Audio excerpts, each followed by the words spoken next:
Hey friends, how you doing? Welcome back to my channel, or welcome if you're new here. I am TheTranspondster, and today we are building a home in San Sequoia, which I am kind of loosely basing off of the San Francisco Bay Area when I'm working on my save file. So I definitely wanted like a family home here, and the original goal was to make this a more horizontal feeling home than a vertical home. I do still have a second story, but it is significantly smaller than the first story, and you could technically make 2 bedrooms down on the lower floor as well as having 2 on the upper floor. But the original plan for the second room on the first floor is an office, so it does have like a glass French door when we get to that point. This will be a move-in ready shell, so I want the structure to feel realistic before adding anything else in. I'm focusing on doing the floor plan and roofing, all the wallpapering, flooring first, and then we're going to finish up the kitchen and bathroom areas so that it is considered quote-unquote move-in ready. It's not a furnished home. I'm leaving room there for you to decorate, and I do like to do the roof early on in general so that I can tell if the house looks believable. I am working towards making realistic homes in my game, so I do like that touch to be there before I get too deep into the build. And I do try and keep the roof lines fairly simple too. It just needs to feel polished but still warm, and I think I kind of nailed it. I just did plain siding on this home, and for the doors and archways I just kept the white that I usually use. I don't stray too often into the wood tones when it comes to that, because I usually have wood tones in the flooring, but once in a while I do kind of stray away from that.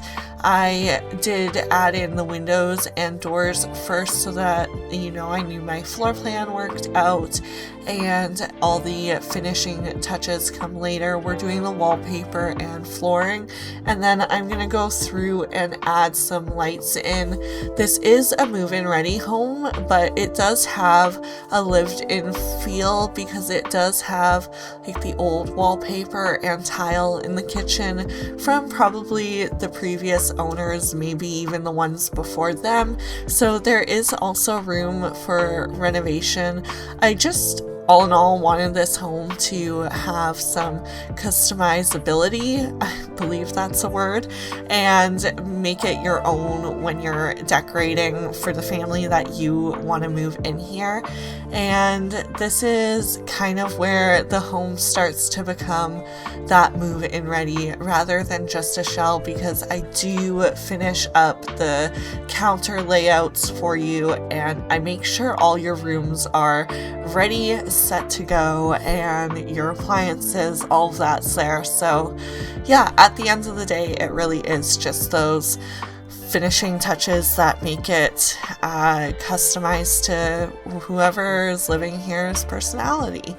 I do also, at the end of this, add in a garage right before I do the final landscaping.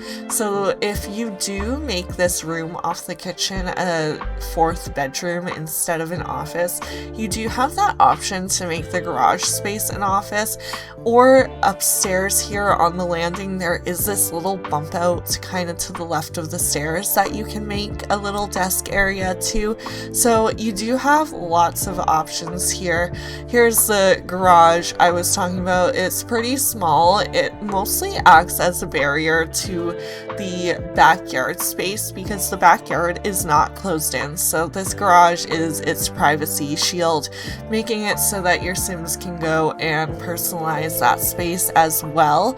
I did have a little bit of trouble making the garage the driveway and the walkway to the front door, plus the backyard access down the middle there. It was a little awkward to plan out, but I think how I ended up doing it does work out. Basically, the backyard has its own pathway, and I just used the original sidewalk to kind of connect it all.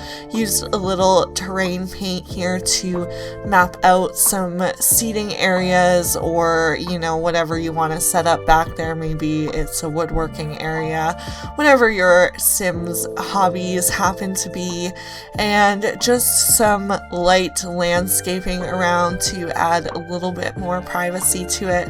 I wanted a little pathway from this back door off the kitchen to the backyard, maybe easier access for barbecuing or carrying out plates to a little eating area outside for those summer days. And yeah, I think it does have that final touch of realism. I kept the landscaping pretty minimal too. I didn't want to do anything too crazy with color that made this home have too much personality, but I do want it to be finished and ready for you to customize to your liking. So again, that backyard follows suit with the rest of the home in the sense that it is move-in ready.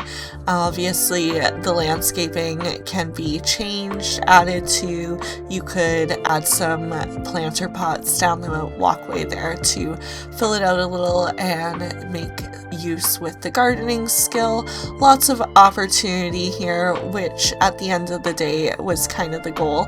So I hope you enjoy this build and the idea of it being a move-in ready shell as opposed to a fully furnished home.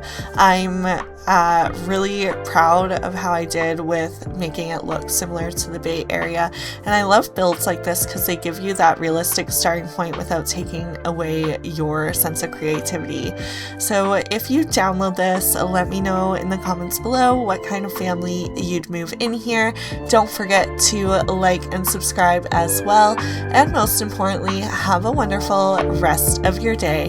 Bye guys!